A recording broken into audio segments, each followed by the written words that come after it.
Sir, ये 2 दिन से बड़ी खबर चल रही है टीओआर को लेकर ही कि कुछ फेडरेशन ने सरकार से और फाइनेंस मिनिस्टर से शिकायत की है कि जो 69 लाख पेंशनर्स हैं, उनकी पेंशन को 8th पे कमीशन कंसीडर नहीं करने जा रहा है और सिर्फ सर्विंग एम्प्लॉइज़ के लिए ये पे कमीशन बना है। इसमें कोई सच्चाई है? आप कुछ नहीं, क्लैरिफ़िकेशन दे इसमें तो पाएँगे? कोई सच्चाई नहीं है, लेकिन सरकार ने जिस भाषा का इस्तेमाल किया है पैरा 5 सेक्शन 3 में, उससे जो उन्होंने ये बात कही कि non contributory and unfunded pension के बारे में, और फिर उसको क्लैरिफाई नहीं किया। जैसे 7वें वेतन आयोग में उन्होंने सीधे तौर पे कहा था, 6ठे वेतन आयोग में सीधे उन्होंने कहा था कि हम पेंशनर्स की पेंशन को रिवाइज करने के लिए भी जो है वो इसका ये पे कमीशन विचार करेगा। उन्होंने वो लिखने के बजाय उन्होंने ये लिख दिया, और ये लिख दिया कि उसमें फाइनेंसेस क्या लगेंगे उस पर हम विचार करेगा ये पे कमीशन। तो मैं तो ये जानता हूँ बीइंग स्टाफ साइड सेक्रेटरी कि इनको जो पहले पे कमीशन करते रहे वही करना पड़ेगा। पेंशन के बारे में, उसके सुधार के बारे में विचार करना पड़ेगा। लेकिन अगर ये बात है तो उसको शुद्ध तौर पर लिखने में क्या प्रॉब्लम थी? वो भाषा जो है वो गलत है। तो इसीलिए तो ये सवाल उठ रहा है ना कि जो लिख दिया वही फाइनल हो गया ना? नहीं, वो फाइनल तो अपनी जगह है, लेकिन जैसे मैंने इस विषय पर बहुत हाईएस्ट क्वार्टर्स में कुछ बातचीत की है। उन्होंने कहा नहीं नहीं, इसमें कोई संशय नहीं होना चाहिए, ये नहीं होना चाहिए, वो नहीं होना चाहिए। तो मैंने कहा संशय नहीं होना चाहिए तो आपने फिर ये शब्दावली का प्रयोग क्यों किया? क्योंकि 2 दिन से ये खबर चल रही है और इसका कोई क्लैरिफ़िकेशन या इसका कोई खंडन भी सरकार की तरफ से या सरकार से जुड़ी किसी भी साइड से ये नहीं आया है। सरकार का तो खंडन मंडन पर, अब इस पर डिपेंड करता है। अब वैलिडिटी क्लास लाने की कोई ज़रूरत नहीं थी।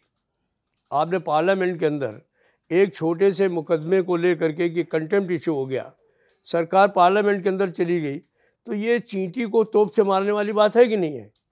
तो इसकी कोई आवश्यकता नहीं थी। आप सीधे कह देते कि मेरे पास पैसे नहीं, हम नहीं देंगे। कंटेम्प्ट हो जाता, वहाँ जाकर के आप अपनी बात को रख सकते थे। कितने कंटेम्प्ट सरकार के खिलाफ होते हैं, आप जाकर के उनको लड़ते हैं ना, पार्लियामेंट तो नहीं जाते हैं। लेकिन वैलिडिटी क्लाज ला करके इन्होंने देश के सारे पेंशनर्स को नाराज़ करने का काम किया कि हम करें, हम ऐसा भी कर सकते हैं एक दिन की आपको पेंशन मना कर सकते हैं।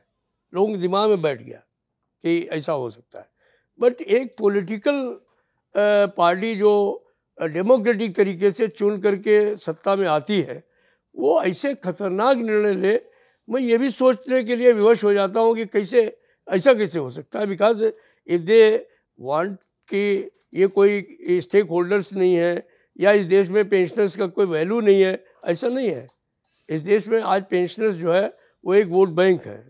पेंशनर्स जो है वो अगर इकट्ठे हो जाएं एक साथ तो वो सरकार बना सकते हैं, वो सरकार हटा सकते हैं। तो ऐसी सब चीज़ें समझते हुए भी अगर सरकार इस तरीके की भाषा का प्रयोग कर रही है तो मेरे तो समझ में नहीं आता है कि ऐसा क्यों कर रहे हैं। और यही कारण है कि मैंने भी अपने फेडरेशन की ओर से भी प्रधानमंत्री जी को लिखा और वित्त मंत्री जी को लिखा कि ये जो टर्म्स एंड रेफरेंस में आपने भाषाएं यूज की हैं, खाली पेंशनर्स के लिए ही नहीं, सर्विंग एम्प्लॉयज़ के लिए भी जो भाषा हमने यूज की है वो बिल्कुल उचित नहीं है। आप कोई एक दो एग्ज़ाम्पल दे सकते हैं टीओआर में जो लैंग्वेज है जिस पर आपने आपत्ति जताई है, क्या है एग्ज़ैक्टली और क्या होना चाहिए था? हाँ, मैं आपको बता सकता हूँ। हमने उनको लिखा है कि जैसे ये टीओआर का क्लास 2.5 है, उसमें हमने उनको लिखा है to work out an emolument structure conducive to attractive talent to government service promoting efficiency, accountability and responsibility of the work culture।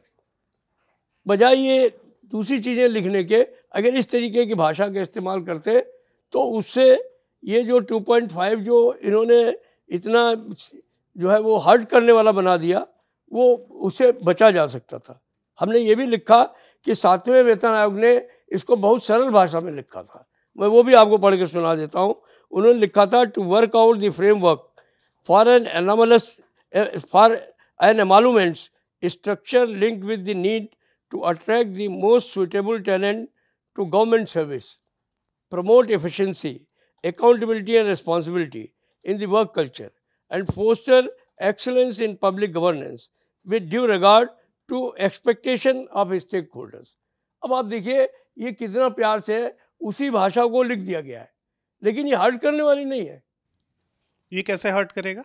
ये हर्ट नहीं करती है जो 7वें वेतन आयोग में थी, लेकिन जो भाषा इन्होंने 2.5 में इस्तेमाल की है वो इतनी हर्टिंग है कि जिसकी आप मतलब कोई कल्पना नहीं करता है।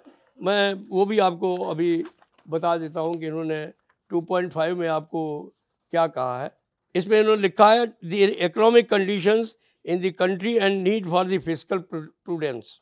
इन्होंने लिखा है the need to ensure that the adequate resources are available for developmental expenditure and welfare measures.